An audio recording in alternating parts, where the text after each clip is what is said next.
we're having a really big problem, and some of you have probably heard of this, but it seems to be ramping up where, especially like with vacant lots that are owned, there's no mortgage, or houses that the people don't live in. We're having a lot of fraud going on, and where somebody is contacting realtors.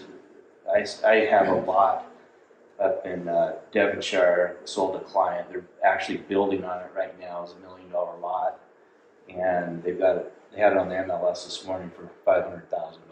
And the buyer supposedly is pretending to be my client, and she has cancer, and she needs to hurry and sell it fast. And so I've talked The seller is pretending. The seller, yeah.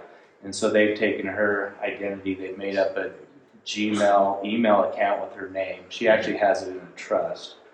I've had like a couple of agents have done their due diligence and have contacted her.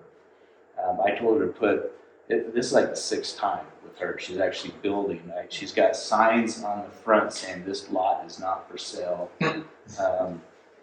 But I had this agent actually put on the MLS, and he had pictures, aerial pictures. Obviously didn't go look at see the sign, didn't drive by the property. Yeah. I called him this morning, and he goes, I thought something seemed a little off. Yeah. But there's actually 2 cases right now at the division where they're fining 2 agents because they didn't do their due diligence and listed these properties. But the thing that I would recommend is if you sold a lot to a client, or even a house that they might not be occupying, I'd reach out to them and let them know this is happening and tell them how they can protect themselves. And I think like up here, Salt Lake County and I think Summit County, you can go on there and they can, you can fill out a form and they'll let you know if there's like a deed change. That might be too late, but the other thing you can do is file a notice of interest with your name, so the title would have to clear that. Some of the title companies are watching it, but some title companies aren't. And then I was talking to Brad Belkey with UtahRealEstate.com, and they've seen some that have gone through pretty far, where there's actually an outfit down in Lehigh that they're putting together fake deeds, and they're recording it with an LLC out of Texas. So just take the opportunity to let your client know. It's a good opportunity to reach out to them. And what I'm going to do with her now is just put a hot sheet for that listing in case it hits the MLS, and I can let her know or call the agents. But